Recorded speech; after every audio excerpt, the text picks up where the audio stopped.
ఈ రోజే డౌన్లోడ్ చేయండి, మీ ఫేవరెట్ షోస్ చూడండి. అందరికీ బంగాళదుంప పరోటాలు లేకపోతే పన్నీర్ పరోటాలు ఇలాంటివే తెలుసు. ఈరోజు స్పెషల్గా పచ్చి అరటి పరోటాలు కూడా మనం అతి బలంగా టేస్టీగా చేసుకోవచ్చో ఈరోజు చూడబోతున్నాం. పచ్చి అరటికాయ ఒకటి తీసుకుని దాన్ని ఉడికించి మనం పక్కన పెట్టుకున్నాం. దాన్ని తురిమేసి దీంతో పరోటా చేస్తామన్నమాట. మల్టీగ్రెయిన్ పిండి కొద్దిగా వాడతాం. ఇందులో నువ్వుల ద్వారాగా వేపించి పరోటాల్లో కలుపుతాం స్పెషల్ టేస్ట్ కోసం. అలాగే వాము కూడా ద్వారాగా వేపించింది కొంచెం చిటికెడు అంత వేస్తే పరోటాలో డైజెషన్కి మంచి స్పెషల్ టేస్ట్కి బాగుంటుంది. అది పరోటా పిండి కలపడానికి నీళ్లు పోసి కలిపే బదులుగా 1-2 టేబుల్ స్పూన్లు పెరుగు ఉపయోగిస్తాం. పరోటాలు కాల్చుకోవటానికి కాస్త మేగడ. వీటన్నిటిని మనం తీసుకున్నాం. ముందుగా ఉడికించుకున్న పచ్చి అరటికాయల్ని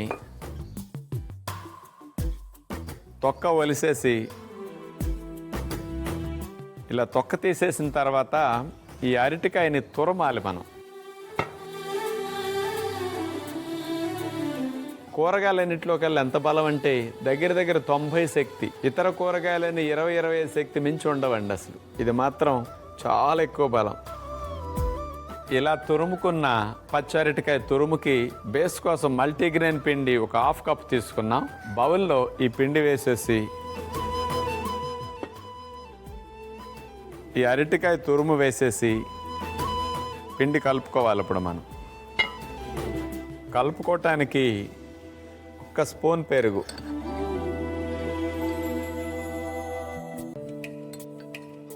అవసరాన్ని బట్టి వాడుకుంటాం. వేపించిన నువ్వులు, వాము డైజెషన్కి చాలా మంచిది. అలాగే కొత్తిమీర, పెరుగు ఫైనల్గా కొద్దిగా.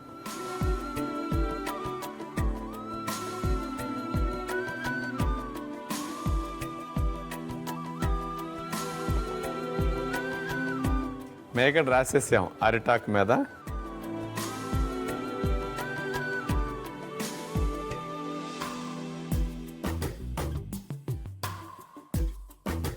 మేగడ అరిటాకుకి రాసిన తర్వాత దీన్ని కూడా దీని మీద ఇట్లా బోర్లించి ఇట్లా మనం ప్రెస్ చేసామనుకోండి ఇంకా బాగా వస్తాయి పల్చగా.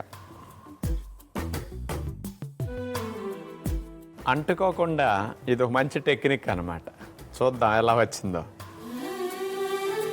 గుండ్రంగా వచ్చింది అరిటాకు లాగానే. పచ్చరటి పరోటాలు కాల్చేసుకుందాం. ఇక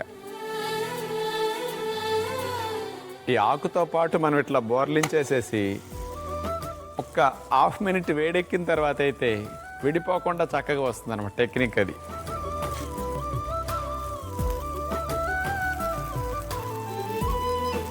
సిమ్లో పెట్టి మెల్లగా కాల్చుకుంటే బాగా రోస్ట్ అవుతుంది అనమాట మనకి ఇక్కడ. ఇప్పుడు దీని మీద మనం కొద్దిగా పైన మేగడ రాసేసి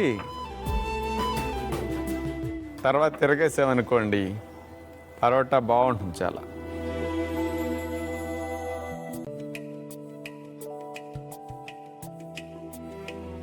మైదా పిండి, గోధుమ పిండితోనే కాకుండా ఇలా ఆరోగ్యకరమైన పరోటాలు, మంచి పోషకాలు వచ్చే విధంగా వెజిటబుల్ కాంబినేషన్తో పరోటాలు బయట ఎవరు చేయరు కదా. మనం ఇలా అన్ని వెరైటీస్ని చేసుకుంటున్నాం. మన ఆరోగ్యం మన ఇంట్లో, మన ఆరోగ్యం మన వంటగదిలో ఉందని మాత్రం మరవకండి.